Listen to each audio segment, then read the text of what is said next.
Brother ஓம் சாந்திங்க brother. ஓம் சாந்தி sister, குஷியா இருக்கீங்களா? ரொம்ப குஷியா நல்லா நல்லா சூப்பரா இருக்கேங்க பிரதர். நீங்க எப்படி இருக்கீங்க? நானும் குஷியா இருக்கேன் சிஸ்டர். சங்கம் யுகத்தை சிவகாமி. அதான் அதான் ஆ. சங்கம் யுகத்தை நல்லா என்ஜாய் பண்ணிட்டு இருக்கேன் சிஸ்டர். அப்பாவுடைய நினைவுல நீங்க என்ஜாய் சூப்பர். பண்றீங்களா இல்லையா? ரொம்ப நல்லா நல்லா சூப்பரா இருக்குங்க பிரதர். ம் நல்ல குஷியா இருக்கு. ம். டக்குன்னு கொஞ்சம் பாபா மறந்தாலும் திரும்ப பாபா நம்ம கூட இருக்காரு, பகவான் சர்வசக்திவான்ற ஒரு குஷியே திரும்ப வந்துருதுங்க பிரதர். நல்லா ஆமா ஆமா, சரி. இன்னைக்கு வரதானமும் சூப்பரா கொடுத்திருக்காரு. இங்க எப்போ அப்படியா? ஆன்மீக போதையில இருக்கணும் அப்படின்னு சொல்லியிருக்காரு. இந்த பழைய உலகத்தையே மறந்துடணும் உங்களுடைய ஆன்மீக போதையில. எப்பவும் ஓகே. சுயராஜ்ய அதிகாரியா இருக்கணும். நாளைக்கு எதிர்கால விஸ்வராஜ்ய அதிகாரியா மாற போறோம் அப்படிங்கிற அந்த ஆன்மீக போதையிலே இருக்கணும் அப்படின்னு சொல்லியிருக்காரு வரதானத்துல. ஓகே. இது இன்னைக்கு முரளி வாசிங்க. சர்ப்ரைஸா இருக்கு. பாபா இன்னைக்கு என்ன சொல்ல போறா பாப்போம் பிரதர். ம். 5/9/2024 காலை முரளி. ஓம் சாந்தி பாப்தாதா மதுபன். ம். மதுபன்ல இருந்து சிவ பரமாத்மா பேசுறாரு. என்ன சொல்றாருன்னா, இனிமையான குழந்தைகளே, ம். இங்கு உங்களுக்கு இல்லற மார்க்கத்திற்கான அன்பு கிடைக்கிறது. ம். ஏன்னா தந்தை உள்ளபூர்வமாக எனது குழந்தைகளே என்று கூறுகிறார். ம். தந்தையிடமிருந்து ஆசையும் கிடைக்குது. இந்த அன்பினை தேகதாரி குருக்களினால் கொடுக்க முடியாது. ஆமா, தந்தை தான் உங்களை இனிமையான குழந்தைகளே, என்னுடைய குழந்தைகள்னு சொல்ல முடியும். இப்படிப்பட்ட இல்லற மார்க்கத்தின் அன்பு இங்க உங்களுக்கு கிடைக்குது. யஜ்யத்துல அப்பா கிட்ட எல்லார்கிட்டையும் கிடைக்குது இங்க உங்களுக்கு. ஆனா இதுவே அந்த பக்தி மார்க்கத்தின் குருமார்கள் இருக்காங்க பாத்தீங்களா, அடயோகிகள், சன்னியாசி குருமார்கள், அவங்க கிட்ட எல்லாம் அந்த தேகதாரி மனிதர்கள் கிட்ட இந்த மாதிரி அன்பு கிடைக்காது, அந்த குருமார்கள்ட்ட அந்த மாதிரி அன்பு கிடைக்காது அப்படிங்கிறாரு. இந்த அன்பினை தேகதாரி குருக்கள்னால் கொடுக்க முடியாதுன்னா, குருக்கள்ன்றது யாருங்க பிரதர் சொல்றாரு? குறிப்பா பாபா யார சொல்றாரு? சன்னியாசிகளை சொல்றாரு, அந்த பக்தி மார்க்கத்தின் அடயோகி குருமார்களை சொல்றாரு. அவங்க குரு சிஷியர்களா தான் பார்ப்பாங்க. அவங்க சிஷியர்களை குழந்தைகள்னு சொல்ல முடியாது இல்லையா? ஒரு இல்லற மார்க்கத்தின் அன்பு வராது. ஒரு ஸ்ட்ரிக்டா இருக்க மாதிரி தான் இருக்கும். ஒரு ஆசிரியர் போல, குரு போல கட்டளை கீழ்ப்படிந்தவர்களா மரியாதை கொடுத்துதான் இருப்பாங்க. ஆனா அங்க அன்பு இருக்காது அப்படிங்கறத சொல்றாரு அப்பா. ஓகே ஓகேங்க. கேள்வி கேட்கிறாரு சிவ பரமாத்மா. பாபா கேட்கிறாரு, எந்த குழந்தைகள் புத்தியில் ஞான தாரணை ஏற்படுகிறதோ, கற்பூர புத்தியுடன் இருக்கிறார்களோ அவர்களது அடையாளம் என்ன? அதுக்கு பதில் என்ன சொல்றாருன்னா, மற்றவர்களுக்கு கூறுவதில் அவர்களுக்கு ஆர்வம் இருக்கும். அவர்களது புத்தியானது உற்றார் உறவினர்களின் பக்கம் அலையாது. பிரதர் எக்கோதான் அடிக்குதுங்களா? ஒண்ணும் இல்லையே? இல்ல சிஸ்டர், நல்லதா இருக்கு. யார் கற்பூர புத்தியுடன் இருக்கிறார்களோ அவர்கள் வகுப்பு நேரத்தில் ஒரு பொழுதும் கொட்டாவி விட மாட்டார்கள். பள்ளியில் ஒரு பொழுதும் கண்களை மூடிக்கொண்டு அமர மாட்டார்கள். எந்த குழந்தைகள் தோசை கல் போன்று அமர்ந்திருக்கிறார்களோ, அவர் யாருடைய புத்தி இங்கு அங்கு என்று அலைந்து கொண்டிருக்கிறதோ அவர்கள் ஞானத்தை புரிந்து கொள்வது கிடையாது. அவர்கள் தந்தையை நினைவு செய்வது மிகவும் கடினமாகும். 2 புத்தி சொல்றாரு. ஒண்ணு கற்பூர புத்தி, இன்னொன்னு தோசைக்கல் போல புத்தி. கற்பூர புத்தி உடையவங்க எப்படி இருப்பாங்க அப்படின்னா, அவங்களுக்கு அடுத்தவங்களுக்கு ஞானத்தை சொல்றதுல ஆர்வம் ஜாஸ்தியா இருக்கும். புத்தி அவங்களுக்கு அங்க இங்கேயும் அலையாது அப்படின்னு சொல்றாரு. ஆனா தோசைக்கல் போல புத்தி இருக்கவங்களுக்கு என்ன இருக்கும்? தோசைக்கல், சூடான தோசைக்கல்ல இப்படி தண்ணி தெளிச்சா எப்படி புஷ்ஷுன்னு ஆவி போயிரும் பாத்தீங்க இல்லையா? அது போல ஞானத்தை என்னதான் தெளிச்சாலும் அந்த புத்தியில போய் பதியறது இல்ல, ஆவியா போயிருது அந்த ஞானம் போறா அப்படிங்கிறாரு.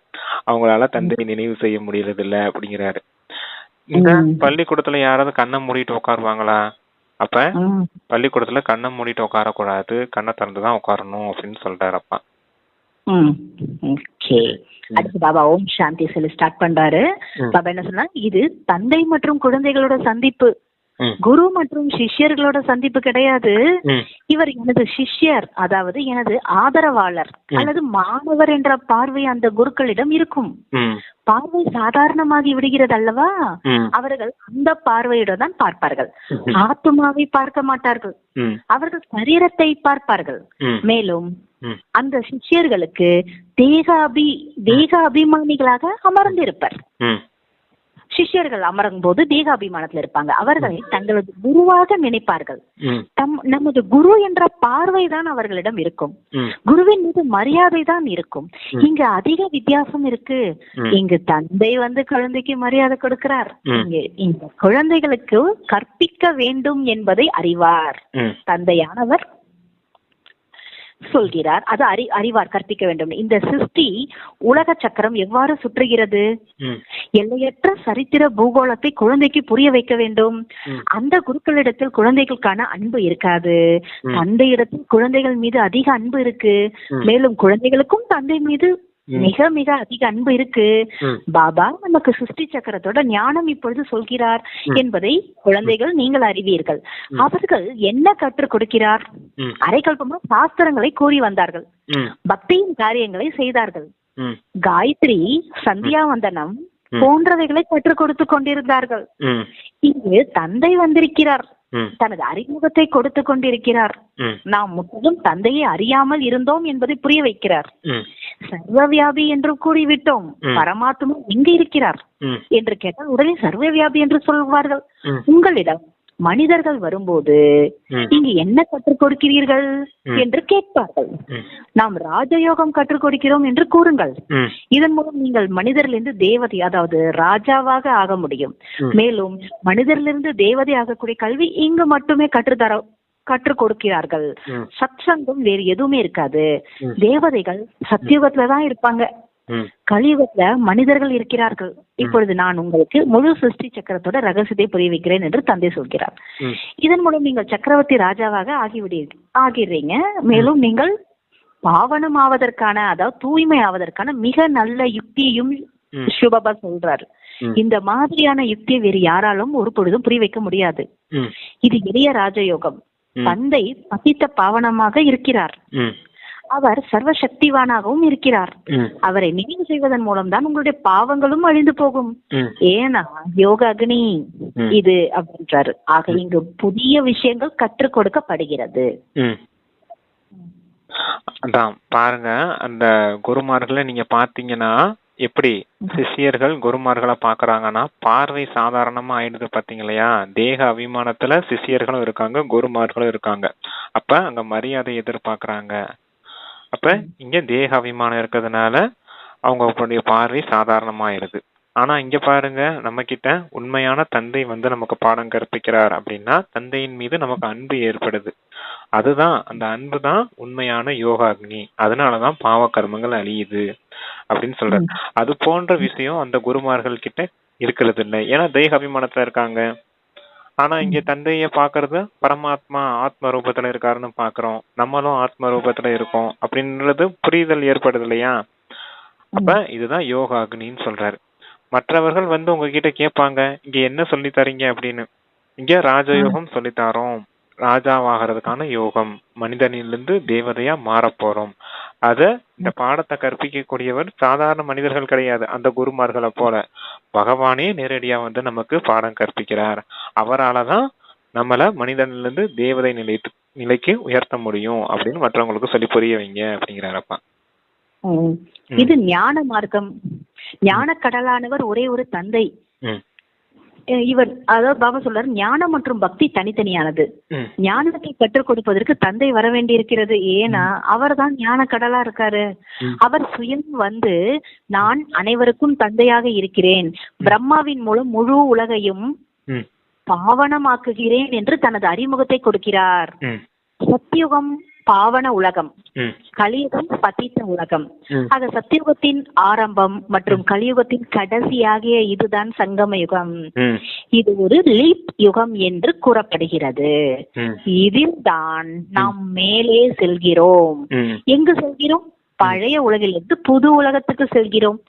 ஏணிப்படியில் சிறிது சிறிது கீழே இறங்கி வந்தோம். இங்கு நாம் சீச்சி உலகத்தில் இருந்து இப்போது புது உலகத்துக்கு ஒரேடியாக குதித்து விடுகிறோம். நேராக மேலே சென்று விடுகிறோம். பழைய உலகை விட்டு விட்டு நாம் புது உலகத்துக்கு செல்கிறோம். இது எல்லையற்ற விஷயமாகும். எல்லையற்ற பழைய உலகில் பல மனிதர்கள் இருக்கிறாங்க, புது உலகில் மிக குறைந்த மனிதர்கள் இருப்பாங்க. அதுதான் அதற்கு பெயர் சொர்க்கம் என்று. அங்கு அனைவரும் தூய்மையா இருப்பாங்க. கலியுகத்தில் அனைவரும் அசுத்தமா இருக்காங்க. ராவணன் அசுத்தமானவர்களாக ஆக்கிவிட்டான்.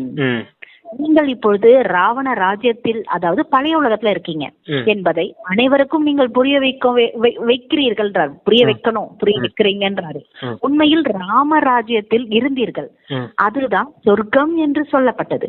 பிறகு 84 பிறவி எடுத்து கீழே இறங்கி விட்டீர்கள் என்பதை இப்பொழுது நம்மாலும் புரிந்து கொண்டு மற்றவர்களுக்கும் நம்மால் புரிய வைக்க முடியும். யார் நல்ல புத்திசாலியாக இருப்பார்களோ அவர்கள் உடனே புரிந்து கொள்வார்கள். யாருடைய புத்தியில் தோன்றவில்லையோ அவர்கள் தோசைக்கல் போன்று இங்கு அங்கு என்று பார்த்து கொண்டே இருப்பார்கள். கவனத்துடன் கேட்க மாட்டாங்க. அதான் உங்களுக்கு இந்த சங்கம யுகம் தான் லீப் யுகம். இதுக்கு முன்னாடி இருந்தது கலியுகம், பின்னாடி வரப்போறது என்ன சத்தியுகம். 2 விஷயத்த புரிய வைக்கிறாரப்பா. சத்தியுகம்ன்றது சொர்க்கம், ராமராஜ்யம். இங்க பாருங்க, கலியுகம்ன்றது ராவண ராஜ்யம், தூய்மையற்ற உலகம். இப்ப இது பழைய உலகமா இருக்குது இந்த ராவண ராஜ்யம். இந்த ராவண ராஜ்யத்துல இருந்து அந்த ராமராஜ்யத்துக்கு, இந்த பழைய உலகத்துல இருந்து அந்த புதிய உலகத்துக்கு போறதுக்கு ஒரே குதியா குதிச்சு நீங்க போயிடுறீங்க. இது ஏறும் கலையா இருக்குது. இங்க இந்த லீப் யுகம் அப்படிங்கிற இந்த சங்கம யுகத்துலதான் இந்த டிரான்ஸ்பர்மேஷன் நடக்குது. மனிதர்கள்ல இருந்து, சாதாரண பாவம் நிறைந்த அசுர மனிதர்கள்ல இருந்து தெய்வீக குணங்கள் நிரம்பிய தேவதைகளா மாறக்கூடிய நேரம் இந்த புருஷோத்தம சங்கம யுக நேரம் தான் அப்படிங்கிறார். அது எந்த நேரம்? தந்தை இந்த பாடம் நமக்கு கற்பிக்கக்கூடிய நேரம். இந்த விஷயத்த நல்லா புரிஞ்சுக்கணும். இப்படி புரிஞ்சுக்கிறவங்க யாரு? கற்பூர புத்தி உடையவங்க. சில உட்கார்ந்து இருக்காங்க தோசைக்கல் போல புத்தி உடையவங்க. அவங்க இந்த விஷயத்த கூட புரிஞ்சுக்கிறது இல்ல, இங்கும் அங்கும் பாத்துக்கிட்டே இருக்காங்க. பழைய உலகத்தை மறக்கணும் அப்படின்னா அங்க இருக்கக்கூடிய உறவுகள், மனிதர்கள் எல்லாத்தையுமே மறந்துடணும். அனைத்து தேக தர்மங்களையும் மறந்து தந்தையை நினைவு செய்யணும், தந்தையோட கட்டளை. ஆனா தோசைக்கல் போல இருக்க புத்தியுடையவங்களுக்கு எப்ப பார்த்தாலும் அந்த பழைய உலகத்தின் விஷயங்களே ஞாபகம் வந்துட்டே இருக்கும். அவங்க புத்தியில எதுவுமே பதியறது இல்ல அப்படிங்கிறார். அப்படிப்பட்டவங்களா இருக்காங்க அப்படிங்கிறார். தோசைகள் போன்று இங்கு அங்கு பார்த்து கொண்டிருப்பாங்க, கவனத்துடன் கேட்க மாட்டாங்க. நீங்கள் தோசைகள் போன்று இருக்கிறீர்கள் என்று கூறுவர் அல்லவா? சன்னியாசிகளும் உட்கார்ந்து கதை கூறும்போது சிலர் தூங்கி விடுவார்கள், அல்லது கவனம் மற்ற பக்கம் சென்றுவிடும். ஏன்னா திடீரென இப்போது என்ன கேட்டீர்கள் என்று அவர்களிடம் கேட்பார்கள். தந்தையும் அனைவரையும் பார்த்து கேட்கிறாரு, யாரும் தோசை கல்லாக அமரவில்லை தானே? நல்ல கற்பூர புத்தியுடைய குழந்தைகள் ஒருபோதும் கற்கும் பொழுது கொட்டாவி விட மாட்டார்கள். பள்ளியிலும் கண்களை மூடிக்கொண்டு அமருவது என்பது நியமம் கிடையாது. சிறிதும் ஞானத்தை புரிந்து கொள்வதும் கிடையாது. தந்தையை நினைவு செய்வது என்பது அவர்களுக்கு மிகவும் கடினமாகவும் இருக்கு. பிறகு பாவங்கள் எப்படி போகும்னு கேட்கிறார் சிவபாபா. கற்பூர புத்தியுடையவர்கள் நல்ல முறையில் தாரணை செய்து மற்றவர்களுக்கு கூறுவதில் ஆர்வத்துடன் இருப்பார்கள். ஞானம் இல்லையெனில் புத்தி உற்றார் உறவினர் பக்கம் சுற்றி கொண்டே இருக்கும். மற்ற அனைத்தையும் மறந்து விடுங்கள் என்று தந்தை இப்பொழுது சொல்கிறார். கடைசியில் எதுவுமே நினைவுக்கு வரக்கூடாது. பாபா சந்நியாசி போன்றவர்களையும் பார்த்திருக்கிறார். யார் உறுதியான பிரம்ம ஞானியாக இருக்கிறார்களோ அவர்கள் அதிகாலையிலே எழுந்து பிரம்ம மகா தத்துவத்தை நினைத்து நினைத்து சரீரத்தை விட்டு விடுவார்கள். அவர்களது அமைதியின் பிரபாவம் அதிகமாக இருக்கும். ஆனாலும் அவர்கள் பிரம்மத்தில் ஐக்கியமாகி விடவே முடியாது. பிறகு தாயின் கர்ப்பத்தில் பிறப்பு எடுக்க வேண்டி இருக்கிறது. அந்த கர்ப்பத்துல வந்துடுறாங்கன்றார் பாபா திரும்பவும் மறுபடியும். அடுத்த இது என்ன சொல்றாங்கன்னா, உண்மையில் மகாத்மா என்று கிருஷ்ணரைத்தான் இப்பொழுது கூற முடியும் என்று தந்தை இப்போது சொல்கிறார். மனிதர்கள் பொருளின்றி, அதாவது புரிந்து கொள்ளாமலே அவ்வாறு கூறிவிடுகிறார்கள்.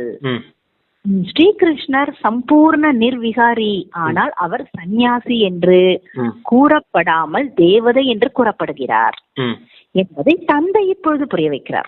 சந்நியாசி என்று கூறுவதற்கும் தேவதை என்று கூறுவதற்கும் ஒரு பொருள் இருக்கு. இவர் தேவதையாக எப்படி ஆனார்?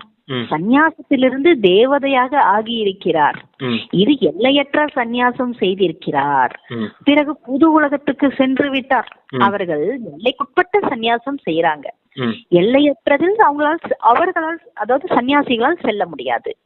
விகாரங்களின் மூலம் எல்லைக்குட்பட்ட மறுபிறப்பு எடுக்க வேண்டி இருக்கு. எல்லையற்ற எஜமானர்களாக ஆகவே முடியாது. ராஜா ராணியாக ஒரு பொழுதும் ஆக முடியாது. ஏனெனில் அவர்களது தர்மமே தனிப்பட்டது. சந்நியாச தர்மம் தேவி தேவதா தர்மம் கிடையாது. நான் அதர்மத்தை அழித்து தேவி தேவதா தர்மத்தை ஸ்தாபனை செய்கிறேன் என்று தந்தை சொல்கிறார். விகாரமும் அதர்மம் அல்லவா? விகாரம் அதர்மம் அப்படிதான் அல்லவான்னு கேட்கிறார். அதனால் தான் தந்தை சொல்கிறார், இப்பொழுது இவை அனைத்தையும் அடித்து விட்டு ஒரே ஒரு ஆதி சனாதன தேவி தேவதா தர்மத்தை ஸ்தாபனை செய்ய நான் வர வேண்டியிருக்கு. பாரதத்துல எப்போது சத்தியோகம் இருந்ததோ அப்பொழுது ஒரே ஒரு தர்மம் மட்டும் இருந்தது. அந்த தர்மம் தான் பிறகு அதர்மமாக இப்பொழுது மாறிவிட்டது. இப்பொழுது நீங்கள் மீண்டும் ஆதி சனாதன தேவி தேவதா தர்மத்தை ஸ்தாபனை செய்து செஞ்சிட்டு இருக்கீங்கன்றாரு. யார் எந்த அளவுக்கு முயற்சி செய்வாங்களோ அந்த அளவுக்கு உயர்ந்த பதவி கிடைக்கும். தன்னை ஆத்மான நிச்சயம் செய்து கொள்ளுங்கள். குடும்ப விவகாரத்தில் இருங்கள். அதிலும் எவ்வளவு முடியுமோ எழுந்திருங்க. எழுந்திருக்கும் பொழுதும் அமரும் பொழுதும் இதை உறுதி செய்து கொண்டே இருங்கள், நான் ஆத்மா என்பதை. எவ்வாறு பக்தர்கள் அதிகாலையில் எழுந்து ஏகாந்தத்தில் அமர்ந்து மாலை உருட்டி ஜெபம் செய்கிறார்கள், நீங்கள் முழு நாளில் கணக்கு எடுக்கிறீர்கள். இந்த நேரத்தில் இவ்வளவு நேரம் நினைவு இருந்தது, முழு நாளும் இவ்வளவு நேரம் நினைவு இருந்தது, மொத்த கணக்கு எடுக்கிறீர்கள். அவர்கள் அதிகாலையில் எழுந்து மாலை உருட்டுறாங்க. சிலர் உண்மையான பக்தர்களாக இல்லாமலும் இருக்கிறார்கள். சிலரது எங்கெங்கோ வெளியில் அலைந்து கொண்டும் இருக்கிறது. பக்தியினால் எந்த லாபம் கிடையாது என்பதை இப்பொழுது நீங்கள் புரிந்து கொண்டீர்கள். இதுதான் ஞானம். இதன் மூலம் தான் அதிக லாபம் உங்களுக்கு கிடைக்கிறது. இப்பொழுது உங்களுடையது முன்னேறும் கலை. தந்தை அடிக்கடி மன்மனாபவ என்று கூறிக்கொண்டே இருக்கிறார். கீதையிலும் இந்த வார்த்தை இருக்கிறது. ஆனால் இதன் பொருள் யாராலும் கூற முடியாது, பதில் கூறவே முடியாது. இதனோட இந்த மன்மனாபவா அதுக்கு உண்மையில் அதன் பொருள் எழுதப்பட்டிருக்கு. அதோட பொருள் எழுதியிருக்கு கீதையிலன்றாரு பாபா. அதுக்கு என்னன்னா, தன்னை ஆத்மா அப்படின்னு புரிந்து கொண்டு தேகத்தின் அனைத்து தர்மங்களையும் விட்டுவிட்டு என் ஒருவனை நினைவு செய்யுங்கள். பகவானோட மகா வாக்கியம் இதுதான் அல்லவான்னு கேக்குறாரு பாபா. அதான் எல்லைக்குட்பட்ட சந்நியாசம் ஒண்ணு இருக்கு, எல்லைக்கு அப்பாற்பட்ட சந்நியாசம் ஒண்ணு இருக்குது. எல்லைக்கு அப்பாற்பட்ட சந்நியாசத்துக்கு வந்தீங்கன்னா அதுதான் ஞான மார்க்கம். எல்லைக்கு அப்பாற்பட்ட சன்னியாசிகளா மாறி நீங்க தேவதைகளா மாறுறீங்க. யார போல? கிறிஸ்தரை போல. அவரைத்தான் மகான் ஆத்மான்னு சொல்ல முடியும். ஆனா இந்த உலகத்துல என்ன சொல்லிட்டு இருக்காங்க?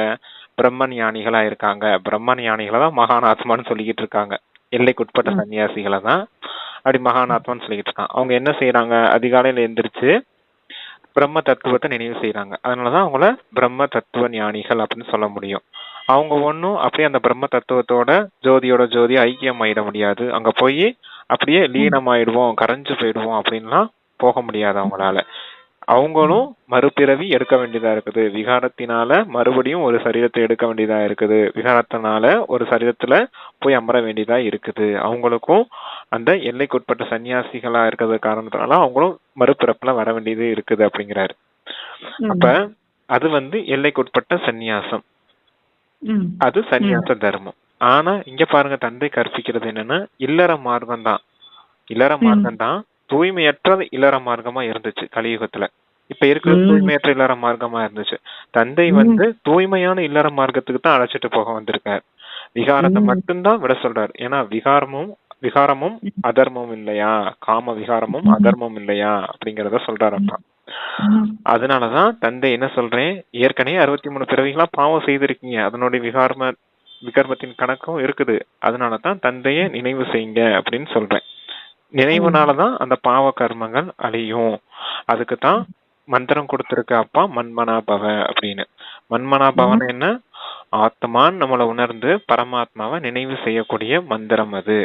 அப்படி நினைவு செய்யும் போது உங்களுடைய பாவ கர்மங்கள் அழியுது. விகாரங்கள் எல்லாமே எதனால தோண்டப்படுது? இந்த தேகத்தால, தேக உறவுகளால, தேக பொருட்களால, இந்த தேகத்தின் விஷயங்களால, அதனாலதான் தோண்டப்படுது. அதனாலதான் உண்மையான விளக்கம் என்ன அப்படின்னா, மன்மனாபவனா அனைத்து தேக தர்மங்களையும், தேகத்துக்கு உட்பட்ட எல்லா விஷயங்களையும் மறந்து உங்களை ஆத்மானு புரிஞ்சுக்கிட்டு பரமாத்மாவை நினைவு செய்யுங்க. இதன் மூலமா தான் பாவ கர்மங்கள் அழியும். பாவ கர்மம் அழிஞ்சிருச்சுன்னா நீங்க தெய்வீக குணங்கள் நிரம்பிய தேவதைகளா மாறிடுவீங்க அப்படிங்கிறார். பாவ கணக்கு முடிஞ்சிச்சுன்னா நமக்கு இங்க உலகத்துல வேலை இல்லை இல்லையா? பாவ கணக்கு கர்ம கணக்கு இருக்கிறதுனாலதான் இந்த கலியுகத்துல இன்னும் மாட்டிக்கிட்டு தூய்மையற்றவங்களா இருக்கோம் அப்படின்றாரு. அப்ப இந்த தூய்மையான உலகத்துக்கு போகணும்னா முதல்ல பாவ கர்மங்களும் இல்லாம இருக்கணும். கூடவே அப்பா கொடுக்கக்கூடிய இந்த வழி இருக்கலையா, இப்படி இப்படி நடந்துக்குங்க அப்படின்னு ஒரு காரியம் தான் செய்யறோம், விகாரங்களை விடுறோம். கூடவே விகாரங்களை விடுறதுனால என்ன ஆயிடுது, தெய்வீக குணங்கள் ஆட்டோமேட்டிக்கா நமக்கு தாரணை ஆயிடுது. காமத்தை விட்டுட்டோம்னா தூய்மை ஆயிடுறோம், கோபத்தை விட்டுட்டோம்னா அமைதியில நிறைஞ்சவங்களா மாறிடுறோம், பற்றுதலை விட்டுட்டோம்னா சுயநலமான விஷயம் பற்று, பற்ற விட்டுட்டோம்னா பொதுநலமான அன்பை வந்துடுது நமக்கு, பேராசையை விட்டுட்டோம்னா நமக்கு உண்மையிலே நல்ல விஷயங்கள், எல்லைக்குட்பட்ட பேராசை, எல்லைக்குட்பட்ட விஷயங்கள், அல்பகால விஷயங்கள்லாம் விட்டுட்டு எல்லைக்கு அப்பாற்பட்ட விஷயத்தின் மீது பேராசை ஏற்படுது. சொர்க்கத்துக்கு போறோம் இல்லையா, அந்த நினைவுல இருக்கோம் இல்லையா, அதான் எல்லைக்கு அப்பாற்பட்ட பேராசை.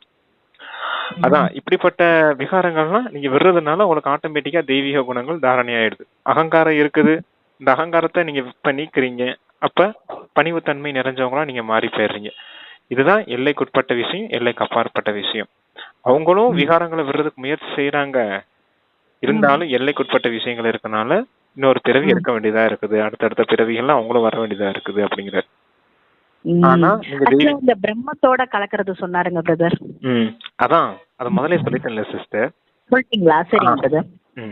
அதான் போய் கலந்துறோம்னு சொன்னாங்க அவங்க, அவங்களால அப்படிலாம் கலக்க முடியாது அப்படிங்கிறாருல, அவங்களும் மறுபிறவி எடுக்க வேண்டியது இருக்குது அப்படின்னு சொல்றாங்கப்பா.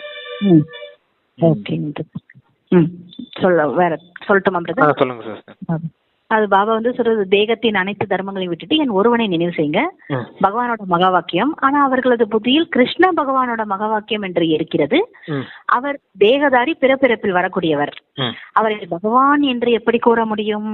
ஆக சந்நியாசி போன்ற யாருடைய பார்வையும் தந்தை மற்றும் குழந்தைகளின் பார்வை போன்று இருக்க முடியாது. காந்தியை பாபுஜி என்று கூறலாம், ஆனால் தந்தை மற்றும் குழந்தைக்கான உறவு என்று கூற மாட்டார்கள். இருப்பினும் அவர் சாகாரமானவர், சரீரதாரி ஆகிவிடுகிறார். தன்னை ஆத்மா என்று புரிந்து கொள்ளுங்கள் என்று உங்களுக்கு புரிய வைக்கப்படுகிறது. இவரிடத்தில் அமர்ந்திருக்கும் தந்தை எல்லையற்ற பாபுஜி ஆவார். லௌகிக் மற்றும் பரலோக் இருவரிடமும் ஆஸ்தி கிடைக்கிறது. பாபுஜியிடமிருந்து எதுவும் கிடைக்கவில்லை. நல்லது. பாரதத்தின் ராஜ்யம் திரும்பவும் கிடைத்தது. ஆனால் இதை ஆஸ்தி என்று கூற முடியாது. சுகம் கிடைக்க வேண்டும் அல்லவா? அதாவது சுதந்திரம் பத்தி சொல்றாரு போல. ஆமா, இல்ல பாபுஜிங்கிறது காந்திஜி தானே சொல்லுவாங்க.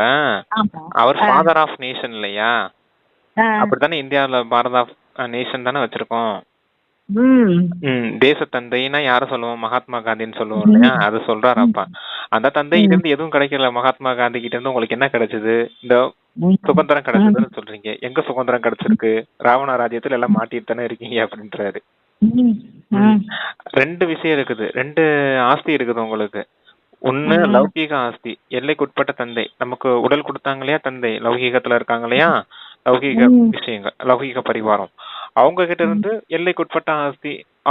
அந்த லௌகீக தந்தை என்ன சேர்த்து வச்சிருப்பாரு? வீடு சேர்த்து வச்சிருப்பாரு, அப்புறம் நல்ல வசதியா இருந்தாலும் கொஞ்சம் பணம் சேர்த்து வச்சிருப்பாரு, உங்களை வாழ்க்கை நடத்துறதுக்கு ஏத்தாப்புல சேர்த்து வச்சிருப்பாங்க. அந்த எல்லைக்குட்பட்ட ஆஸ்தி ஒரு பிறவிக்கு தான் கிடைக்கும்.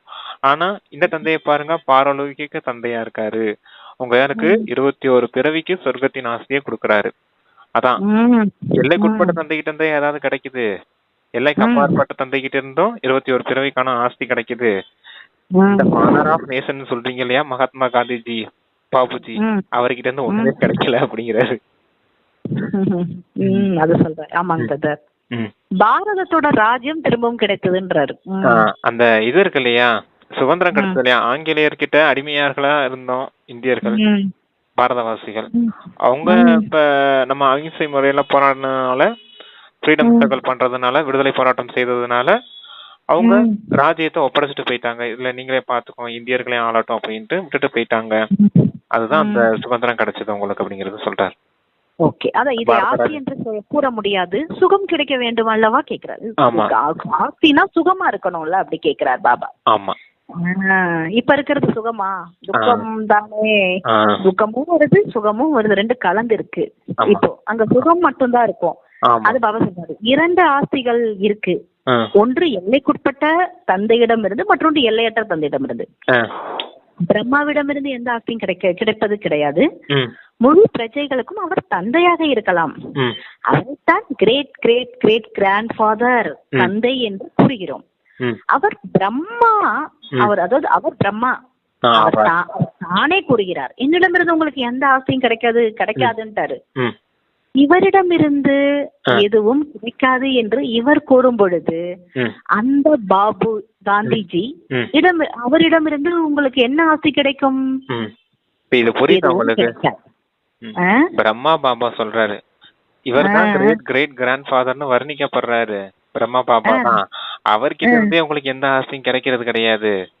அப்புறம் இவர்கிட்ட இருந்தே உங்களுக்கு கிடைக்கலன்னா அந்த பாபுஜி கிட்ட இருந்து எப்படி கிடைக்கும்? காந்திஜி கிட்ட இருந்து என்ன ஆஸ்தி கிடைக்க போதும் உங்களுக்கு? எல்லா ஆஸ்தியுமே பரமாத்மா சிவன் கிட்ட இருந்து தான் கிடைக்கும் அப்படிங்கிறாரப்பா. கிரேட் கிரேட் ஃபாதர்னா எப்படி பிரதர்? அப்பா அப்பா தாத்தா அந்த மாதிரிங்களா? கிரேட் கிரேட் கிராண்ட் ஃபாதர் அப்படின்னா கொள்ளு தாத்தா, உலகத்தின் மூதாதையர், பிரஜா பிதா, அனைத்து பிரஜைகளுக்கும் பிதா, அப்பா. எல்லாம் அப்பாவா சொல்லிக்கிட்டு இருக்காரு sister. Nation, father of nation, பாரதத்தின் தேச தந்தை. உங்களுக்கு இந்த யஜ்யத்தின் தந்தை யாரு? பிரம்மா பாபா. சிவ தந்தை இருக்காரு, உலகியல் தந்தை, லௌகிக தந்தை இருக்காரு இல்லையா? இப்படி 4 தந்தை இருக்காங்க இல்லையா? அந்த 4 தந்தையை பத்தி வரிசையா சொல்லிக்கிட்டு இருக்காரு.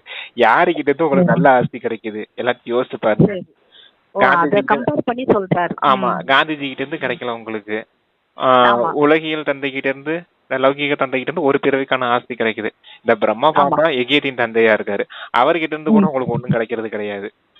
சரியா? அப்ப யார் உங்களுக்கு கொடுப்பா எல்லா ஆஸ்தியும்? இந்த பரமாத்மா தான் கொடுக்கணும். அவர் தான் இந்த சொர்க்க ராஜ்யத்தை கொடுக்கறாரு, உங்களை உலகத்துக்கு எஜமானர்களா மாத்துறாரு. அப்புறம் இந்த தந்தையத்தான் நீங்க நினைவு செய்யணும் அப்படிங்கிறாரு. அதனாலதான் ஆத்மான்னு வந்து பரமாத்மாவை நினைவு செய்யுங்க. அந்த யோகா அக்னினாலதான் பாவ கர்மங்கள் அழியுது, கூடவே என்ன கிடைக்குது உங்களுக்கு? சொர்க்கத்தின் ஆஸ்தியும் கிடைக்குது அப்படிங்கிறாரு. ஏன்னா அவர் தந்தை இல்லையா? எல்லையற்ற தந்தை இல்லையா? அவரை நினைக்கும் போது நமக்கு அவர் ஆஸ்தியை நமக்கு கொடுத்துடுறாரு அப்படிங்கிறாரு. எவ்வளவு ஈஸியான விஷயமா இருக்குது. ஓகேங்க பிரதர். ஆமா, இந்த மாதிரி செய்ய முடியாது. ஆமா, பாபா சிவபாபா பரமாத்மா தந்தையாக கிடைச்சிருக்காரு. என்னாலதான் கொடுக்க முடியும் உங்களுக்கு ஆஸ்தின்றாரு. இந்த புத்தியை அலைய விடாதீங்க அப்படிங்கிறாரு. அங்க இங்க இங்க தோசைக்கல்லு போலன்னு சொன்னார் இல்லையா? தோசைக்கல்லு போல புத்தி இருக்கும் உங்களுக்கு, அங்க இங்கேயும் புத்தி அலைஞ்சுக்கிட்டு இருக்கும் அப்படின்னு. அந்த தந்தையா இந்த தந்தையா? இவங்க கிட்ட இல்ல, இவங்க கிட்ட இருந்து அது கிடைக்குமா, அவங்க கிட்ட இருந்து இது கிடைக்குமா? நீங்க கொஞ்சம் யோசிச்சுக்கிட்டு இருக்காங்க. உங்களுக்கு நேரா ஒரே வழி காமிச்சிருக்கு. குறிக்கோள் ஒண்ணுதான், பரமாத்மா கிட்ட போகணும், பரமாத்மாவை நினைவு செய்யணும், முழு உலகத்தின் ராஜ்யத்தை அடையணும். அவர்கிட்ட என்னென்ன பொக்கிஷங்கள் இருக்குதோ அது எல்லாத்தையும் மொத்தமா நம்ம அடையணும். அவ்வளவுதான் விஷயம். இதை விட்டு ஏன் அங்கிட்டு கண்டு புத்தி அலைய விட்டுட்டு இருக்கீங்க அப்படிங்கறத சொல்றாரு. எது கிடைக்குதோ பரமாத்மா கொடுத்தாருன்னே நினைச்சு நம்ம போக வேண்டியதான். அப்படியே அடுத்து பாபாவுடைய அடுத்தது இன்னும் கிடைக்குது நிச்சயமா. இப்ப கிடைக்கிறத வந்து நிறைய எதிர்பார்க்கறாங்க. பாபா என்ன சொல்றாருன்னா இங்க வந்து வேண்டான்றாரு. இருக்கவங்ககிட்ட கடமையை மட்டும் செய்யுங்க. கடமையை செய்யணும், எல்லாருக்கும் சேவாதாரிகளா இருங்க. பாபா கொடுத்துறாரு இல்லைன்றது, யாருக்கும் எந்த குறையுமே வைக்கலையே சங்கமேகத்துல. அதான் எல்லாத்துக்கும் அதான் கடமையை செய்யுங்க. ஆனா முழுமையா மனச தந்தை கிட்ட அர்ப்பணிச்சுட்டு தந்தையை மட்டும் நினைவு செய்துட்டு இருக்குங்க. மற்ற உறவுகளை பத்தி நீங்க யோசிக்காதீங்க. ஏன்னா மற்ற உறவுகளுக்கும் தந்தை யாரு? அவர்தான். அப்புறம் நீங்க யோசிச்சு என்ன செய்ய போறீங்க? ஆனா டெஸ்ட் பேப்பர் வரும், எக்ஸாம் எழுதணும், எப்படி படிச்சிருக்கீங்கன்றது எழுதணும். ஆனா பயப்படாம எழுதுங்க, நிச்சயத்தோட அது வந்துரும், போகும் வரும். ஆங்கிலேயர்கள் சென்று விட்டார்கள், இப்போது என்ன இருக்கு? உண்ணாவிரதம், கொள்ளையடித்தல், போராட்டம் போன்றவைகள் தான் இப்பொழுது நடைபெற்று கொண்டிருக்கிறதுன்றாரு பாபா. இவ்வளவு சண்டை வேற இதுல நடக்குதுன்றாரு பாபா. எதற்கும் பயப்படுவது கிடையாது. பெரிய பெரிய ஆபீசர்களையும் கொலை செய்து விடுகிறார்கள். சுகத்திற்கு பதிலா மேலும் துக்கம் தான் கிடைக்கிறது இங்கே. ஆக எல்லையற்ற விஷயம் இதுதான். நான் சரீரம் அல்ல ஆத்மா என்ற நம்பிக்கை முதல் நிச்சயம் செய்யுங்கள் என்று தந்தை சொல்கிறார். தந்தை இப்பொழுது நம்மை தத்தெடுக்கிறார். நாம் தத்தெடுக்கப்பட்ட குழந்தைகள். ஞானக்கடலான தந்தை இப்பொழுது வந்திருக்கிறார் மற்றும் சிருஷ்டி சக்கரத்திற்கு ஞானத்தையும் இப்போ தந்து கொண்டிருக்கிறார் என்பது உங்களது புத்தியில் புரிந்து கொள்ள வேண்டும்ன்றாரு. வேறு யாரும் இதை புரிய வைக்கவே முடியாது. தேகம் உட்பட அனைத்தையும் மறந்து என்னை நினைவு செய்யுங்கள் என்று தந்தை மட்டுமே கூறுவார்ன்றாரு. சதோ பிரதானமாக அவசியம் ஆகவே வேண்டி இருக்கிறது.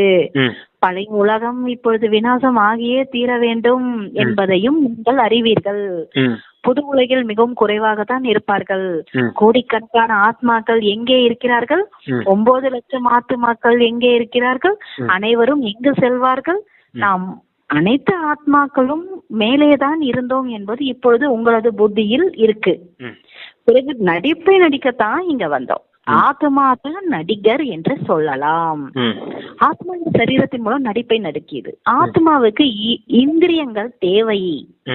ஆத்மா எவ்வளவு சிறியதா இருக்கு. 84 லட்சம் பிறவி கிடையாது. ஒவ்வொருவருக்கும் 84 லட்சம் பிறவிகள் எடுத்தால் பிறகு பாகத்தை எவ்வாறு திரும்பவும் நடிப்பார்கள்? நினைவு செய்யவே முடியாது.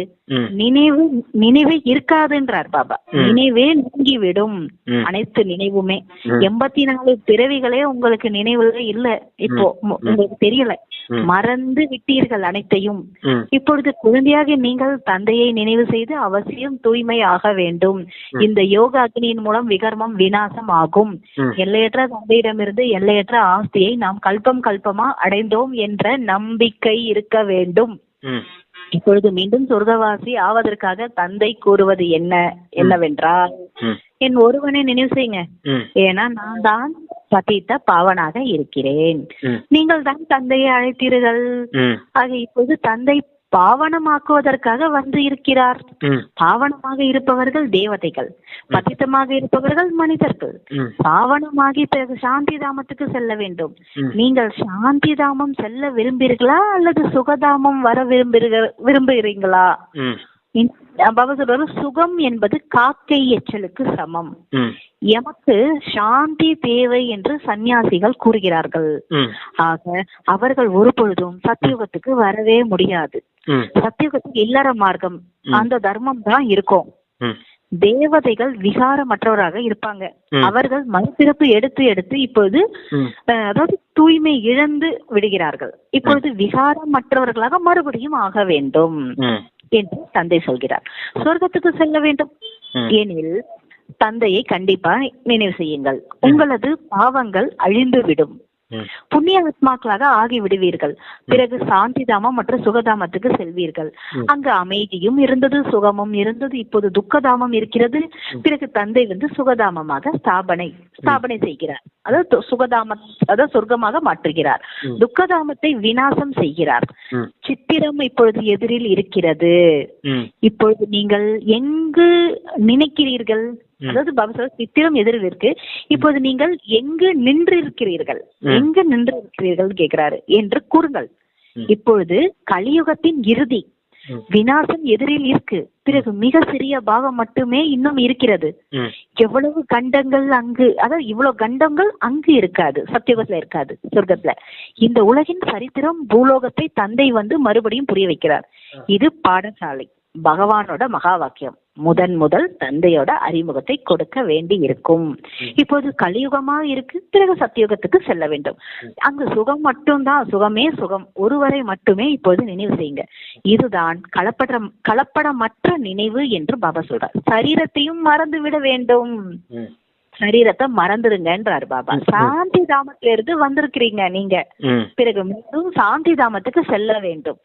அங்கு பதித்த மாணவர்கள் யாரும் செல்லவே முடியாது. தந்தையை நினைவு செய்து இப்பொழுது நீங்கள் தூய்மையாகி முக்தி தாமத்துக்கு செல்ல வேண்டும். இதை நல்ல முறையில் புரிய வைக்க வேண்டி இருக்கிறது.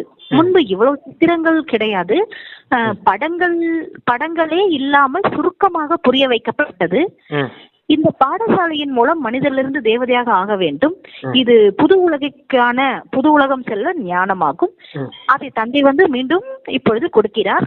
ஆக தந்தையின் பார்வை குழந்தைகள் மீது இருக்கு. ஆத்மாக்களாகிய நமக்கு கற்பித்துக் கொண்டிருக்கிறார் என்ற நினைவு சதா இருக்க வேண்டும். நீங்களும் புரிய வைக்கிறீர்கள், எல்லையற்ற தந்தை நமக்கு புரிய வைக்கிறார் என்று. அவரது பெயர் சிவபாபா. எல்லையற்ற தந்தை என்று மட்டும் கூறினால் குழப்பம் அடைந்து விடுவார்கள். ஏன்னா பாபாக்கள் பலராகிவிட்டார்கள். மாநகராட்சி மேயரையும் பாபா என்று சொல்கிறார்கள். தந்தை கூறுகிறார், முடிய போதுங்க பிரதர், அவ்வளவுதான். பாபா சொல்றாரு, இவர், அதாவது பாபா என்ன சொன்னாருன்னா மாநகராட்சி மேயரை கூட பாபான்றாங்களாம். தந்தை இப்ப சொல்றாரு, நான் இவருக்குள் வந்தாலும் எனது பெயர் சிவன் அப்படின்றாரு. நான் இந்த ரதத்தின் மூலம் உங்களுக்கு ஞானம் கொடுக்க வந்திருக்கேன். இவரை தத்தெடுக்கிறேன். இவருக்கு பிரஜாபிதா பிரம்மா என்று பெயர் வைக்கிறேன்றாரு பாபா இவரோட பெயரை. இவருக்கும் என் மூலமாகத்தான் ஆசி கிடைக்குதுன்னு சொல்லி முடிக்கிறாருங்க பிரதர். நல்லது. ஆமா, பாருங்க எத்தனை தந்தை இருக்காங்க. அப்ப மாநகராட்சி மேயர் கூட என்ன சொல்லிட்டாங்க, மாநகராட்சி தந்தை அப்படின்னு தான் சொல்லிட்டாங்க. அப்ப எத்தனை விதமான தந்தை இருக்காங்க. பாபாக்கள் நிறைய பேர் மாறிட்டாங்க. நீங்க எல்லையற்ற பாபாவை நினைவு செய்யணும் அப்படின்னு சொன்னீங்கன்னா அவங்க குழம்பி போயிடுவாங்க. அதனால அவங்களுக்கு விளக்கமா சொல்லணும், எல்லைக்கு அப்பாற்பட்ட தந்தை, ஆத்மாக்களின் தந்தை பரமாத்மா சிவன் ஒருத்தர் தான் அப்படின்னு சொல்லி புரிய வச்சாதான் அவர்கிட்ட இருக்கக்கூடிய ஆஸ்திய குழந்தைகளானவங்களுக்கு கொடுப்பாரு. அவர் என்ன ஆஸ்தி கொடுக்குறாரு, சொர்க்கத்தின் ஆஸ்தியை கொடுக்கறாரு அப்படின்னு சொல்லி புரிய வைக்கணும். இந்த பிரம்மாவுக்கு கூட அவர்கிட்ட இருந்துதான் ஆஸ்தி கிடைக்குது. இவர் பிரஜாபதி தான், இவரும் தந்தையா இருக்காரு இல்லையா, பிரஜைகளுக்கெல்லாம் தந்தையா இருக்காருன்னு இவரையும் நினைவு செஞ்சுட்டு இருக்க கூடாது. இவருக்குமே அவர்கிட்ட இருந்துதான் ஆஸ்தி கிடைக்குது அப்படின்னா அவரை தான் நினைவு செய்யணும் அப்படிங்கிறாரு. இதெல்லாம் புரிய வைக்கிறது இந்த எல்லையற்ற தந்தை சிவன் தான் அப்படிங்கறது நல்ல விதத்துல புரிய வைக்கணும். ஏன்னா சன்னியாசிகள் சொல்லி வச்சிருக்காங்க 84 லட்சம் பிறவிகள் எடுக்கிறாங்க மனிதர்கள் அப்படின்னு. அப்படிலாம் கிடையாது.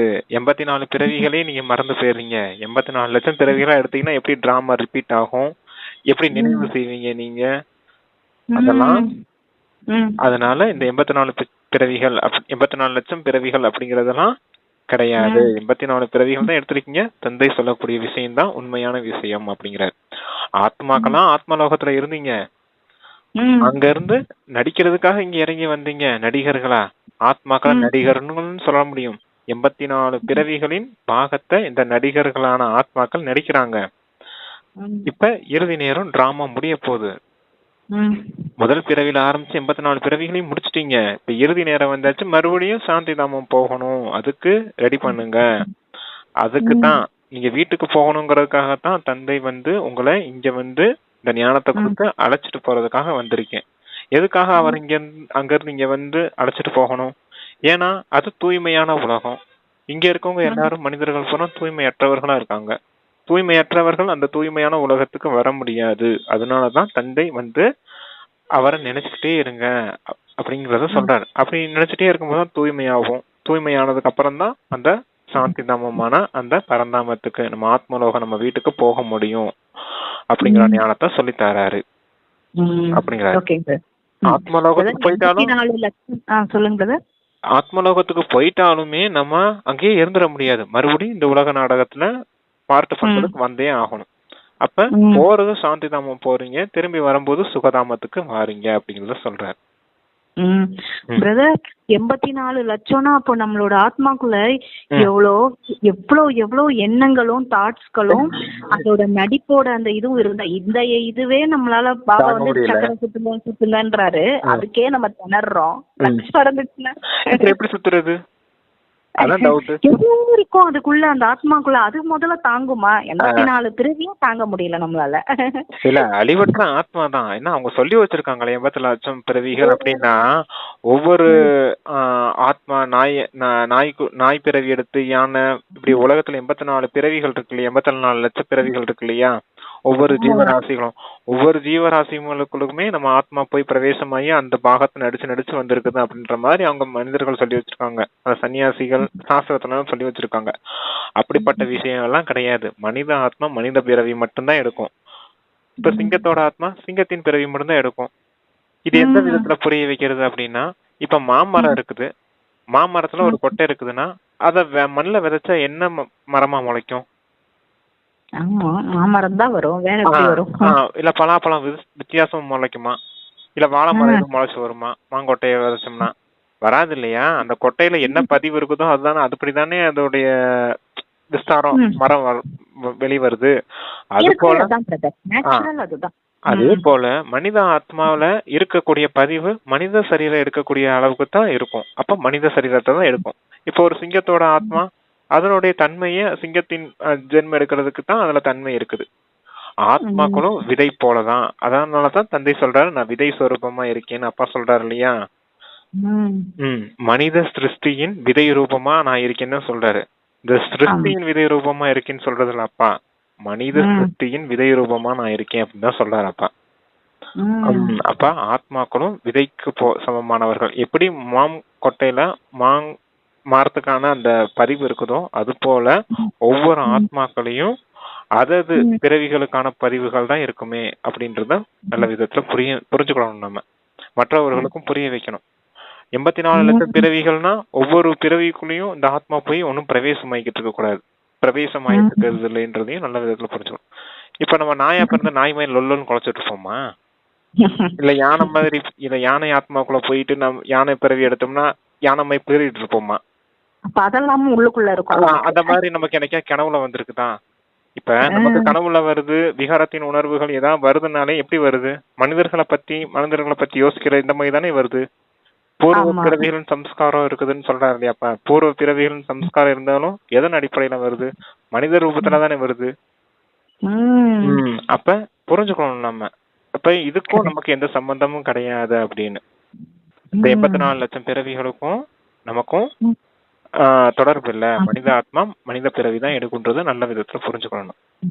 அதான் இப்ப பாபா முரளியில சொன்னதான் இப்ப நீங்க சொன்னீங்க. ஒரு தந்தை எப்படி இருப்பான்? ஒரு சிங்கம் தந்தையா இருக்குன்னா சிங்க குட்டி எப்படி இருக்கும்? அதே மாதிரிதான் இருக்கும். ஆமா, நம்ம தந்தை எப்படி இருக்காரோ அந்த மாதிரிதான் நம்ம இருப்போம். அவரோட சக்திகளும் குணங்களும், ஏன்னா விதை அவர் தான், அவர்கிட்ட இருந்தா நம்ம அந்த இடத்துல இருந்தா வந்திருக்கோம், அந்த இடத்துலதான் இருந்தோம். விதையா இருக்கிறாரு. அந்த பவர் தானே நமக்குள்ள இருக்கும், சக்தி ஆட்டோமேட்டிக்கா இயற்கையா. ஒரு கனெக்ஷன் இருக்கும் பிரதர். பாபாக்கும் நமக்கும் ஒரு மரத்துல வர கனெக்ஷன் மாதிரி ஒரு நூலிலை கனெக்ஷன் வருது இல்ல? அதனாலதானே குழந்தைகள் சொல்றாரு ஆத்மாக்களின் தந்தை இல்லையா அவரு? எப்படி? அதான் அவருக்குள்ள அனைத்து குணங்களும் நிரம்பி இருக்குது. அந்த குணங்களை தான் நம்ம யோக பலத்தினால தாரணை செய்துகிட்டு இருக்கோம். அவருடைய சக்திகள், அவருடைய குணம், அவருடைய ஞானம் எல்லாத்தையும் நமக்குள்ள தாரணை செய்யறதுனாலதான் நம்ம தெய்வீக குணங்கள் நிரம்பிய தேவதையா மாறுறோம். ஆத்மாக்களுடைய இயற்கையான தன்மையே அதுதான். இந்த ராவணனுடைய சம்ஸ்காரம் எல்லாம் இடையில மத்திய காலத்துல வந்தது தானே. அதனாலதான் அப்ப அடிக்கடி சொல்றாரு, உங்களுடைய அனாதி ரூபத்தை நினைவு செய்யுங்க, ஆதி காலத்தை நினைவு செய்யுங்க அப்படின்னு சொல்றது. பிரதர் தாராள பாபா சொல்ற, இப்பொழுது பழைய உலகிலிருந்து புது உலகத்துக்கு செல்லக்கூடிய, அதாவது குதிக்கக்கூடிய நேரம் ஆகையால் இந்த பழைய உலகை எல்லையற்ற சந்நியாசம் செய்ய வேண்டும். இதை புத்தியினால் மறந்து விடுங்கள்ன்றார் பாபா. படிப்பின் மீது முழு கவனம் செலுத்த வேண்டும். படிப்புல முழு கவனம் கொடுக்க சொல்றாரு. பள்ளியில் கண்களை மூடிக்கொண்டு யாராவது அமர்வது நியமம் கிடையாது. படிக்கும் நேரத்துல புத்தி இங்கு அங்கு என்று அலையக்கூடாது, கொட்டாவியும் வரக்கூடாது என்பதில் கவனமா இருக்க வேண்டும்ன்றாரு. எதை கேக்குறீங்களோ அது தாரணை ஆகிவிட வேண்டும். அடுத்து வரதானம் சொல்றாரு, ஆன்மீக போதை மூலம் பழைய உலகத்தை மறக்கக்கூடிய சுயராஜ்யத்திலிருந்து விஸ்வராஜ்ய அதிகாரி ஆகுங்கள். சங்கமயுகத்தில் யார் பாபாவின் ஆஸ்திக்கு அதிகாரியோ அவர்களே சுயராஜ்ய மற்றும் உலக ராஜ்ய அதிகாரி ஆவார்கள். இன்று சுயராஜ்யம், நாளை உலக ராஜ்யம். இன்று நாளைக்கான இந்த விஷயம்ன்றாரு. இன்னைக்கு நாளைக்கு அப்படிப்பட்ட அதிகாரி ஆத்துமா ஆத்மீக போதையில இருக்கிறார்கள். மேலும் போதையானது பழைய உலகை எளிதாக மறக்க செய்கிறது. அதிகாரி ஒருபோதும் எந்த விதமான வஸ்து, மனிதர், சமஸ்காரங்களின் அடிமையாகவே முடியாது. அவர்கள் எல்லைக்குட்பட்ட விஷயங்களை விட வேண்டியதே இல்லை, தானாகவே விடுபட்டு விடும். சூப்பர் வரதானம்ல. ஆன்மீக போதையுடையவரா இருங்க, அப்ப பழைய உலகத்தை ஆட்டோமேட்டிக்கா மறந்து போயிடுவீங்க. அப்படிப்பட்ட சுயராஜ்ய அதிகாரிகளா இருங்க. யார் இப்ப சங்கம யுகத்துல இருக்கீங்களோ, தந்தையின் ஆஸ்திக அதிகாரியா இருக்கீங்களோ, அவங்கதான் சுயராஜ்ய அதிகாரிகள். இப்படிப்பட்ட சுயராஜ்ய அதிகாரிகள் தான் நாளைக்கு விஸ்வராஜ்ய அதிகாரியா வரப்போறாங்க. இப்படிப்பட்ட ஆன்மீக போதை, அந்த ஆத்மீக போதையில நீங்க இருக்கும் போது இந்த பழைய உலகத்தின் விஷயங்களை மறந்து போயிடுவீங்க அப்படிங்கிறாரு. அப்படிப்பட்ட ஆத்மீக போதையில் இருக்கக்கூடிய அதிகாரிகள் ஒருபோதும் வஸ்துக்கள் என்ன, பொருட்கள், தேக பொருட்கள், மனிதர்கள், தேக உறவுகள், தேக மனிதர்கள், அப்புறம் சமஸ்காரம், பழைய சம்ஸ்காரம், தேகத்தின் பழைய சம்ஸ்காரம், நமக்குள்ள இருக்குது இல்லையா விகாரங்களின் சம்ஸ்காரம், அத சொல்றாரு. இதெல்லாம் எல்லைக்குட்பட்ட விஷயங்கள். இதெல்லாம் விடணும்னு முயற்சி செய்ய வேண்டியதே இல்ல, ஆட்டோமேட்டிக்கா அதுவாவே விடுபட்டு போயிடும். அதுக்கு செய்ய வேண்டிய ஒரே முயற்சி என்ன, ஆன்மீக போதையில இருக்கக்கூடியதான். நான் எப்படிப்பட்ட ஆத்மா அப்படிங்கிற அந்த 5 சொரூப பயிற்சி இருக்கு இல்லையா, அனாதி ரூபம், ஆதி ரூபம், அனாதில ஆத்ம ரூபம், ஆதி காலத்துல தேவதா ரூபம், மத்திய காலத்துல நம்ம மூர்த்தியா இருந்தோம், அப்ப இறுதி காலத்துல பிராமணனா மாறி இருக்கோம், தந்தையே ஜென்மம் கொடுத்திருக்காரு, இறுதி நேரம் பரிசுத்தாவா மாற போறோம். இதன் மூலமா மனமும் புத்தியும் கண்ட்ரோல் பண்றோம் இல்லையா. அப்படிப்பட்ட சுயராஜ்ய அதிகாரிகளா இருக்கீங்க. இப்படிப்பட்ட சுயராஜ்ய அதிகாரிகள் தான் நாளைக்கு விஸ்வராஜ்ய அதிகாரியா மாற போறீங்க அப்படின்னு சொல்றாரு. இப்படிப்பட்ட போதையில இருக்கும் போது இந்த பழைய உலகத்தின் விஷயங்களே உங்களுக்கு ஞாபகம் இருக்காது. எப்பவுமே அந்த ஆத்ம நிலை, ஆத்மீக போதைங்கிற அந்த பவர்ஃபுல் ஸ்டேஜ்லயே இருப்பீங்க. அப்படிப்பட்டவங்களதான் சுயராஜ்ய அதிகாரிகள் சொல்ல முடியும். அதான் இப்படிப்பட்டவங்களுக்கு தான் என்னதான் எல்லைக்குட்பட்ட விஷயங்கள் எல்லாமே விடணும்னு முயற்சி செய்ய வேண்டியதே கிடையாது, அது ஆட்டோமேட்டிக்காவே விடுபட்டு போயிடும் அப்படிங்கிறாரு. அதாவது ஞானத்தை ரொம்ப நம்ம இப்ப வயசானவங்களால ரொம்ப முடியாதுங்க பிரதர். அவங்களுக்கு ஈஸியானா பாபா நினைச்சு பாபான்னு இது பண்ணாலே அவங்களுக்கு ஈஸியா அது போயிடும். அப்படிதானே? ஆமா, பழைய இதெல்லாம் போயிடும் ஈஸியா. எல்லைக்குட்பட்ட விஷயங்கள்லாம் அவங்களால கஷ்டப்பட வேண்டாம், அது தன்னாலேயே போயிடும்ன்றாரு பாபா. வயசானவங்க மட்டும் இல்ல, எல்லாருமே நம்ம டீப்பா இதை தெரிஞ்சுக்கணும், அதை தெரிஞ்சுக்கணும், அது உள்ள போகணும் நினைக்க வேண்டாம். பாபா வாணிய சொல்றத மட்டும் புரிஞ்சுக்கிட்டா போதும். என்னன்றது நீங்க ராஜ்ய அதிகாரி, சுயராஜ்ய அதிகாரியா இருங்க, அது இயற்கையா வந்துரும்ன்றாரு. இவ்வளவு மட்டும் தெரிஞ்சுக்கிட்டா போதும். ஆமா, சரிங்க பிரதர். இல்ல ரொம்ப கிளாஸ் எல்லாம் கூட கேட்க வேண்டாம், இந்த கிளாஸ் அந்த கிளாஸ் அது இது. ஆமா, நான் புரிஞ்சு கேட்கணும் சிஸ்டர். எக்ஸ்பிளைன் பண்றதுக்கு நல்ல விதத்துல புரிய வைக்கிறவங்க இருக்கணும். நல்ல விதத்துல புரிஞ்சுக்கிட்டாங்கன்னா வாணி மட்டுமே போதும் நமக்கு. அதான் ஒரு சிலதை மட்டும் எடுத்துக்கிட்டு நம்ம எடுத்துக்கணும். ஆமா, ரொம்பயும் நம்ம முடியாதுங்க பிரதர். ரொம்ப கேட்கும் போது எல்லாமே எது தேவையோ நமக்கு தெரியும், பாபா டச் பண்ணுவாரு இத செய்யுங்கன்னு, அதை மட்டும் எடுத்துக்கிட்டு அதை இன்னும் கொஞ்சம் நம்ம புரிஞ்சுக்கணும். அது 7 days பேசிக் கோர்ஸ் இருக்குல்ல சிஸ்டர், அதையே திருப்பி திருப்பி கேட்டுட்டு இருந்தா அதுதான் சிஸ்டர் வானிலை என்ன வரப்போதும். அந்த 7 நாள் பேசிக் கோர்ஸ்ல என்னென்ன விஷயங்கள் சொன்னாரோ அதான் அப்பா டீடைலா சொல்லிக்கிட்டு இருப்பாரு. அப்ப எல்லாருமே பேசிக் இதுல ஒரு கிளாஸ் எடுக்கறாங்க பிரதர். ஒருத்தவங்க ரொம்ப ஆழமா போயிட்டு இருக்காங்க பிரதர். ரொம்ப ஆழத்திலும் ஆழம் போயிட்டு இருக்குது. போகணும் சிஸ்டர். அப்பவே என்ன சொல்றாரு, ஞான கடல்ல மேல அந்த அலைகள் ஆடிக்கிட்டு இருக்காதீங்க, ஆழமா போங்க. போய் அங்க இருந்து முத்துக்கள் ரத்தினங்கள் எங்க கிடைக்கும் உங்களுக்கு, கடலின் ஆழத்துலதான் கிடைக்கும் அப்படின்னு சொல்றாரு இல்லையா. இப்ப அந்த அமிர்தம் பார்க்கடல்ல கடையிறாங்க, மேல மெத்த வச்சு மேலே கடைஞ்சிட்டு இருந்தா வெறும் தண்ணி தான் கடைய வரும். அதனாலதான் ஆழமா அடியில வச்சு கடைஞ்சாதானே அங்க அமிர்தம் எடுக்க முடியும், ஞான அமிர்தம் கிடைக்கும். பக்தி மார்க்கத்திலயும் அப்படி காமிச்சிருக்காங்க இல்லையா. ஆழத்துக்கு போறது சரிதான், ஆழத்துல போய் அப்படியே விகாரத்தின் விஷயங்கள்ல போயிடக்கூடாது, மூழ்கி போயிடக்கூடாது. வீணான விஷயங்கள் அப்படி மூழ்கி போறதுக்கு விட்டுட்டு இந்த ஞானத்தின் விஷயங்கள்ல மூழ்கி போறதுதான் சரியான மெத்தட். அங்க போய் ஞானத்தின் முத்துக்களை, ஞானத்தின் ரத்தினங்களை எடுத்துட்டு வரணும். அதுதான் நல்ல அனுபவத்தை உண்டாக்கும், வாழ்க்கையில அப்ளை பண்ண முடியும் நீங்க அப்படின்றது சொல்றாரு. அப்ப ஞான கடல் தேவைதானே, ஞானத்தின் சிந்தனை, விசார் சாகர் மந்தனம் செய்யணும் அப்படின்னு சொல்றதுன்னா சிந்தனை கடலை கடைங்க அப்படின்னு சொல்றாரு இல்லையா. அதெல்லாம் செய்யணும் இல்லையா, செஞ்சாதானே அந்த ஞான ரத்தினங்கள் நம்ம எடுக்க முடியும். ஆழமா போறதும் நல்ல விஷயங்கள் தான். அது வயசானவங்களுக்கு முடியுங்களா பிரதர்? ஒரு சிலருக்கு அது நம்ம எப்படி சிஸ்டர் முடிவு பண்ணலாம். ஒரு 80 வயசுல இருக்காங்க, அவங்க நல்லா ஆழமாக்காங்க. ஆனா ஒண்ணு பாபா முடியாதவங்களுக்கு தான் சொல்லுவாரு, என்னால உங்களால என்ன கொஞ்சம் ஏதாவது உடம்புல ப்ராப்ளம் இருக்கு, கஷ்டமா இருக்குன்னா என்ன அப்படியே நினைச்சு படுத்துக்கிட்டே பாபான்னு நினைச்சிட்டே இருங்க போதும், வாணிய மட்டும் கேட்டுக்கோங்க காது வழியா போதும் அப்படின்னு. சரிங்க பிரதர். அது என்னன்னா சிஸ்டர், அந்த ஆத்மாக்குள்ள தன்மைகள் என்ன இருக்கும் ஏது இருக்கும்னு யாருக்கும் தெரியாதுல்ல சிஸ்டர். இப்ப பிரம்மா பாபாவுக்கு என்ன வயசு இருந்துச்சு? அவர் அவர் 86 வயசு வரைக்கும் இருந்தாருன்னு நினைக்கிறேன் பிரதர். 93 வயசு வரைக்கும் இருந்தாரு சிஸ்டர். 93ங்களா? சரி பிரதர். அப்ப எப்ப சம்பூர்ண நிலை அடைஞ்சாரு சிஸ்டர் அவரு? அந்த 93 வயசுல இல்லையா? அப்ப அவரு வயசானவர் இல்லையா? ஆமா. உலகத்தின் முதல் அப்ப நம்ம சொல்ல முடியுமா வயசானவங்களுக்கு செய்ய முடியாதுன்னு? நம்ம புத்திய வச்சு அவங்கள கணக்கிட முடியுமா? அது பாபாவோட சக்தி, பாபாவோட ஞானத்தை பொறுத்து. யாரு அது நம்ம தான் அதுல நம்ம போய் தலையிட்டு இருக்க முடியாது. ஜென்மம் கொடுக்கறது அப்பா, அவங்களுக்கு பாத்துக்க வேண்டிய பொறுப்பு அவங்கதான். நம்ம கடமை அப்பா என்ன செய்ய சொன்னாரோ அதை செய்யணும், அவ்வளவுதான். மற்றபடி எல்லாம் அவங்களுக்கு பாத்துக்கிடணும். நம்ம போய் உங்களால முடியாதுங்க, 80 வயசாகி போயிருச்சு உங்களுக்கு, நீங்க கொஞ்சமா தான் பூர்த்தி கொடுங்க, அவங்க கிட்ட போய் சொல்லிட்டுல இருக்க கூடாது. அதெல்லாம் தப்பான காரியம். அதுக்குதான் உதாரணம் வச்சிருக்காரு. ஃபாலோ பிரம்மா பாபான்னு தான் யாருக்கு சொல்லிக்கிட்டு இருக்காரு? குழந்தைங்க நமக்கு. அப்புறம் பிரம்மா பாபா 93 வயசுல இருந்தாரு.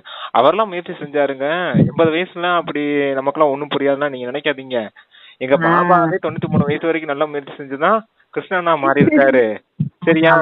நீங்களும் உங்களால முடியும், முயற்சி பண்ணுங்க சொல்லணும். அப்படி சொல்லி நீங்க ஊக்க உற்சாகத்துல கொண்டுட்டு வருவீங்களா? இல்லங்க உங்களுக்கு வயசாயிருச்சு நீங்க செய்ய முடியாதுன்னு சொன்னீங்கன்னா இந்த விஷயத்த நீங்களும் நல்லா புரிஞ்சுக்கோங்க சிஸ்டர். என்ன நாளைக்கு நீங்க ஒருத்தவங்க இருக்காங்க வயசானவங்க, கேட்டேன் நான் இப்போ. சொல்லுங்க.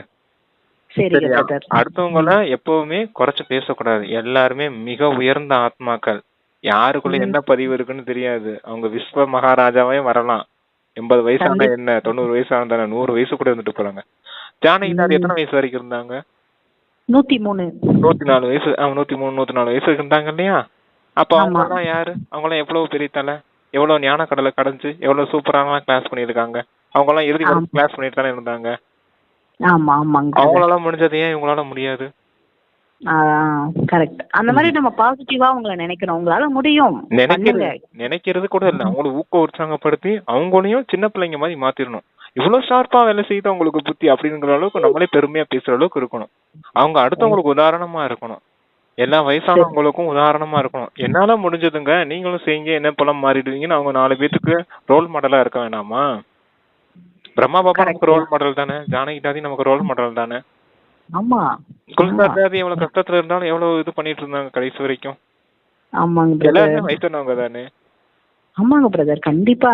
எல்லாம் எவ்வளவு வயசானவங்க வந்து எப்படி இருந்தாங்க, எப்படி இருந்தாங்க, கெத்தா இருந்தாங்க அந்த ஞானத்துல. அந்த மாதிரி இருக்கணும். கரெக்ட் தான். வந்து ஒவ்வொரு வினாடி, ஒவ்வொரு சுவாசம், ஒவ்வொரு பொக்கிஷத்தை வெற்றி அடைய செய்பவர்களே வெற்றி மூர்த்தி. அதான், எந்த பொக்கிஷத்தையும் வீணடிக்காம இருக்கணும். யாரா இருந்தாலும் சரிதான். ஒவ்வொரு வினாடியும் அந்த பொக்கிஷத்தை பயனுள்ளதான் ஆக்கணும். வினாடி வினாடியும் தந்தை நினைவு இருக்கணும். ஒவ்வொரு சுவாசத்திலையும் தந்தை நினைவு இருக்கணும், தந்தையின் ஞானம் இருக்கணும், தந்தையின் குணம் இருக்கணும், தந்தையின் சக்தி இருக்கணும். ஏதாவது ஒரு விஷயம், தந்தை நமக்கு கொடுத்த விஷயங்களை ஏதாவது சிந்தனை பண்ணிக்கிட்டே இருக்கணும். இல்ல தந்தை நினைவு செய்துகிட்டே இருக்கணும். முழு உலகத்துக்கும் சக்காஸ் கொடுக்கக்கூடிய சேவை செய்துகிட்டே இருக்கணும், மனசா சேவை. இல்ல நம்மளுடைய குறைகளை செக் பண்ணுங்க அப்படின்னு சொல்றாரு இல்லையா? நம்ம கிட்ட என்னென்ன குறைகள் இருக்குது, எதை நம்ம செக் பண்ணணும், எதை நம்ம சேஞ்ச் பண்ணிக்கணும் அப்படின்னு சுய மாற்றத்துக்கான விஷயங்களை சிந்திக்கிறது.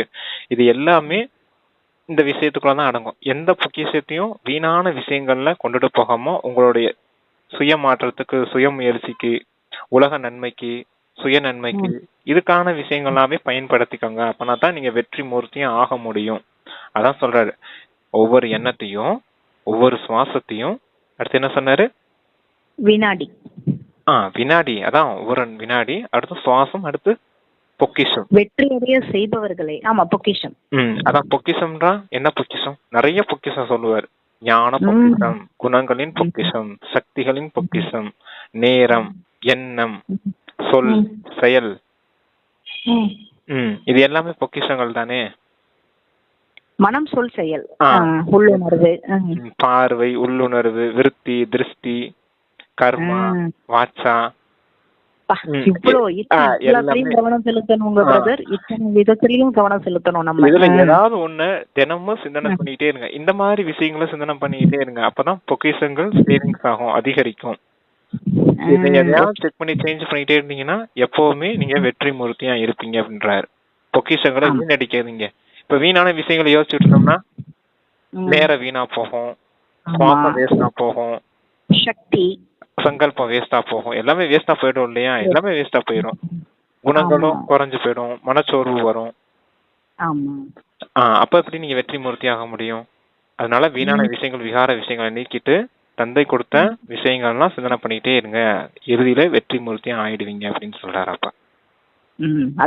ஒவ்வொரு வினாடி, ஒவ்வொரு சுவாசம், ஒவ்வொரு பொக்கிஷத்தை வெற்றி அடைய செய்பவர்களே வெற்றி மூர்த்தி ஆகிறார்கள்.